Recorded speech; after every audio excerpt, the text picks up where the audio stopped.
सभी को जय सु। आप सभी का हमारे क्रिस राजा चैनल में स्वागत है। मैं आशा करती हूँ कि आप सभी ईश्वर की कृपा से कुशल मंगल होंगे। मैं रेणुका तिग्गा। बाइबल से हम सब सीखेंगे कि जिंदगी कैसे जिया जाता है और कैसे रहना चाहिए, कैसे होना चाहिए, यही सब सीखेंगे। आज का वचन है मत्ती अध्याय 15 पद संख्या 22 से 28 तक। मैं इसे पढ़ना चाहूंगी। कनानी स्त्री। उस प्रदेश की एक कनानी स्त्री आई और पुकार पुकार कर कहती रही, प्रभु दाऊद के पुत्र, मुझ पर दया कीजिए। मेरी बेटी एक अपदूत द्वारा बुरी तरह सताई जा रही है। ईसा ने उसे उत्तर नहीं दिया। उनके शिष्यों ने पास आकर उनसे यह निवेदन किया,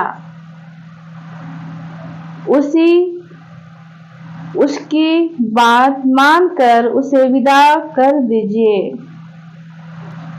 क्योंकि वह हमारे पीछे पीछे चिल्लाते आ रही है। ईसा ने उत्तर दिया, मैं केवल इस्राएल के घराने की खोई हुई भेड़ों के पास भेजा आया हूँ।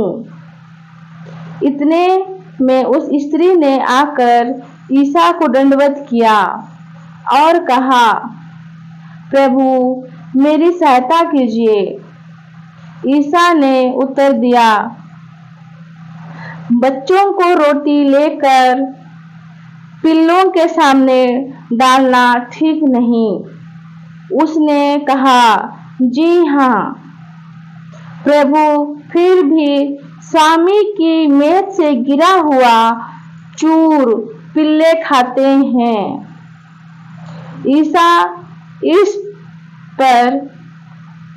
ईसा ने उत्तर दिया, नारी, तुम्हारा विश्वास महान है, तुम्हारी इच्छा पूरी हो। और उसी क्षण उसकी बेटी अच्छी हो गई।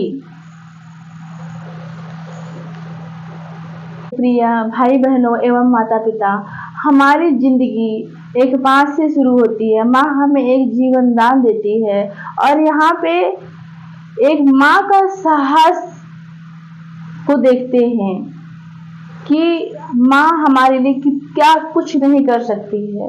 वो किसी भी हद तक हमारे लिए जा सकती है, किसी से भी लड़ सकती है। मेरे प्यारे भाई बहनों एवं मेरे माता पिता, क्योंकि माँ शब्द ही बहुत महान है। यहाँ पे देखिए, कनानी स्त्री, उसकी बेटी बीमार होती है, बहुत बीमार, अपदूत से सता रहा है उसे। वो देख नहीं सकती, कोई भी नहीं देख सकता अपने बच्चे को तड़पते, रोते, कलपते। जब बच्चा रोता है तो उसकी माँ उसके लिए कुछ भी कर जाती है ताकि मेरा बच्चा चुप हो जाए। तो यहाँ पर देखिए, एक कनानी स्त्री का साहस। उस स्त्री ने कभी हार नहीं माना। ईसा ने कहा, मैं यहाँ पर इस्राएल के लिए आया हूँ, इस्राएल के खोए हुए भेड़ों के पास मैं भेजा गया हूँ। बोलकर ईसा चले जा रहे हैं, पर वो स्त्री, उस माँ को देखो, उसने पीछा नहीं छोड़ा। उसे पता था, उसे विश्वास था कि यही है जो मेरी बेटी को चंगाई देने वाला है। उसका विश्वास है मेरे प्रियो। इतने में उस स्त्री ने आकर ईसा को दंडवत किया और कहा, प्रभु मेरी सहायता कीजिए। उसने हिम्मत नहीं हारा मेरे प्रिय दोस्तों। उसने पर भी यीशु के पीछे पीछे चली आ रही है। फिर ईसा ने उससे क्या कहा, बच्चों की रोटी लेकर पिल्लों के सामने डालना ठीक नहीं। ये आपने सुना ही होगा, ये बहुत पुराना कहावत है। कि बच्चों का जूठा प्रिय माता पिता भाई बहनों, ये बहुत पुराना कहावत है कि बच्चों का बचा हुआ को कुत्तों को नहीं देना चाहिए, पर कुत्ता है कि खा ही जाता है। पर उस स्त्री ने वहां भी हार नहीं माना। वहां वो कहती है कि प्रभु, पर मालिक के मेज से जो गिरा हुआ टुकड़ा होता है, जो चूर होता है, उसी को खाकर कुत्ता जीवित रहता है। तब ईसा प्रभु यीशु कहता है कि हे नारी, तुम्हारा विश्वास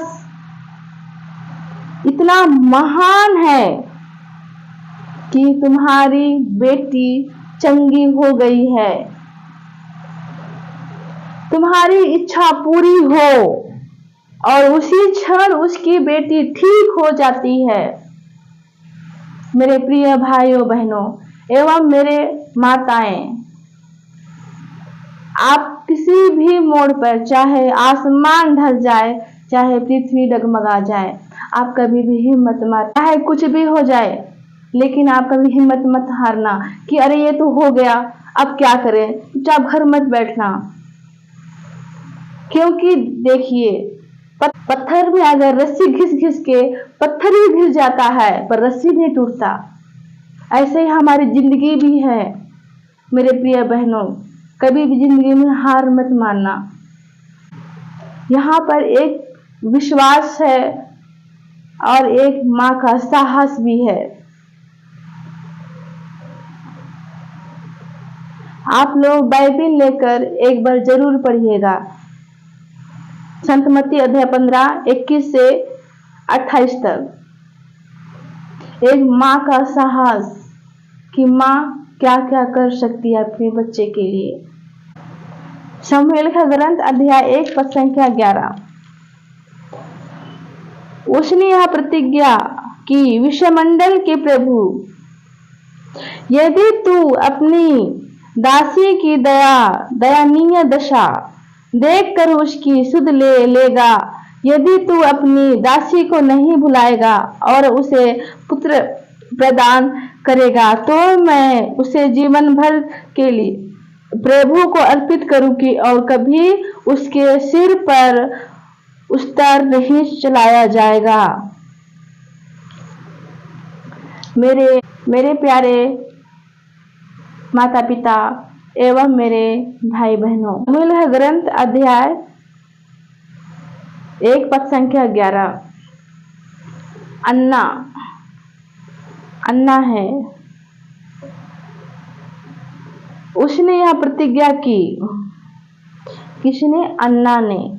विश्व कहती है, ईश्वर के सामने गिड़गिड़ाकर प्रार्थना करती है, विश्वमंडल के प्रभु, यदि तू अपनी दासी को दयनीय दशा देखकर उसकी सुधि लेगा। अन्ना कहती है, हे विश्वमंडल के प्रभु, यदि तू मेरी दशा देखकर मेरी परीक्षा लेता है, तो भी मैं हार नहीं मानने वाली। मेरी परीक्षा ले, चाहे जो भी हो। यदि तू अपनी दासी को नहीं भुलाएगा और उसे पुत्र प्रदान करेगा, तो मैं उसे जीवन भर के लिए प्रभु को अर्पित करूंगी और कभी उसके सिर पर उस्तार नहीं चलाया जाएगा। वो ईश्वर से, विश्वमंडल के प्रभु ईश्वर से मन्नत रखती है, श्रद्धा रखती है। मन्नत जो हम प्रक्रिया, एक बार जो कसम खाते हैं, जो हम ये करेंगे तो करेंगे, उसी तरह अन्ना भी एक पुत्र के लिए, पुत्र की इच्छा रखती है कि अगर मुझे एक पुत्र हुआ तो हे प्रभु, मैं तुझे मैं उसे तुझे अर्पित करूंगी जिंदगी भर के लिए। ये उनका एक समर्पण है।